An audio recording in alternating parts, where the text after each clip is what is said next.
How you guys doing today? It's Anthony Gangi, host of Tier Talk, and I want to talk about the word no and how we use it with inmates.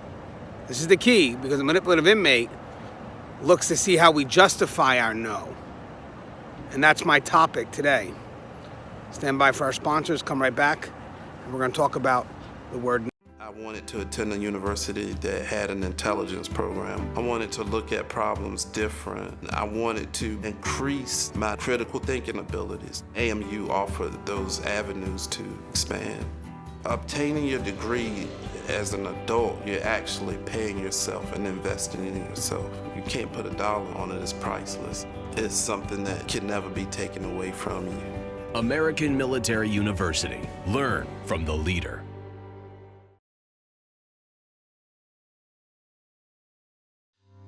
Being a corrections officer takes its toll on even the strongest individuals. The constant need to perform at the highest level, putting your life at risk in a hostile environment, and the mental scarring of traumatic experiences. 31% of corrections officers show symptoms of PTSD, and 66% of people with PTSD also suffer with a substance abuse problem. The Transformations First Responders program is specially designed to help veterans and officers heal from the grips of addiction and PTSD in a comfortable, supportive, and serene setting. You are not alone. If you have questions about the services we offer, give us a call at 866-762-8454 to get more information on this affordable and life-changing program. All right, so let's talk about the word no and how inmates can use it against us. And again, we're looking at manipulative inmates. Okay, now for this profession in corrections, you have to have the ability to say no. If you do not have the ability to say no, this job is not for you. And that's worth saying again. If you have the inability to say no, you should not be working in this profession. And believe it or not, guys, there are people that work in this profession that can't say no. Now again, our no has to be stern, has to be firm, and if need be, consistent, like that broken record. Inmates want us to justify our no. A manipulative inmate is going to try to get us to go beyond our no, and then when we go to justify our no, they'll use that justification against us. For example, no, you can't do that. Well, why not, CO? Well, because Sergeant such and such is here. Now look how weak that justification is. So what's going to happen the next day when Sergeant such and such isn't here? That inmate's going to come back up to me and they're going to ask me for something that they know I can't provide. And guys, let me tell you something. When an inmate asks you for something, they know they can't have it. Trust me. They know you're being tested. You're being tested. And they want to see where that justification lies. Is that justification internal? Is it you saying no? Or are you only saying no because of external circumstances? So again, my first no, the justification was weak.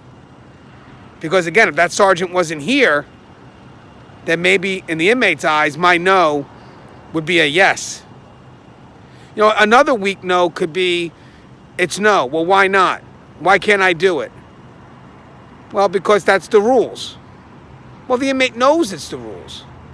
A better answer would be, no. Well, why not? Because I said no, and that's it. Because where can the inmate go from there? Where can they go? I said no. But CO, I said no. That's it. Done. You know, it kind of goes into dealing with them on a personal level as well, which is something we're never supposed to do. But then you get some officers that when an inmate says, hey, how many kids you have? Let's say, for example, something personal. How many kids do you have? The officer will go ahead and instead of saying none of your business, I have 7 kids. Oh, so he goes back, hey, look at that inmate asked me how many kids I had, and I told him I have 7. Well, why couldn't you just tell him that it's none of his business? No, I thought I messed with him. You know why you're messing with him? It's because you can't tell the inmate it's none of their business. Because you have the inability to tell that inmate, literally, it's none of their business. This is our job, and we have to have the ability to literally say no and tell inmates when they've crossed the line that you've crossed the line. And a lot of people don't. So this person rather lie, thinking it's a joke, but then also be seen as inconsistent. Because eventually it's hard to keep up with those lies and those little jokes that you say. But the reason why they're saying that joke is because, again, they don't have the courage, if you will, because I'm going to say it's courage, to tell the inmate it's none of their business. So again, guys, just stay firm. Stay fair, stay consistent. When you have a manipulative inmate, and they'll always ask that why, because they're looking to manipulate the justification, always make sure that justification is internal. It's you. It's you that's saying no. Nobody else. It's you. Because when it's you saying no, it's harder for them to manipulate that justification. But if your no is weak, and your no is justified based on external things, like I said, the sergeant, or written rules, they know it's the written rules.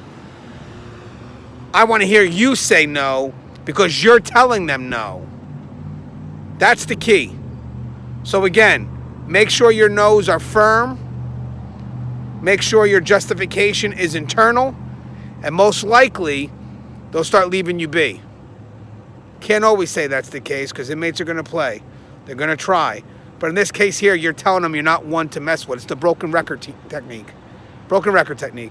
CO, can I? No. Well, why not? Because I said no, that's it. Done. Done.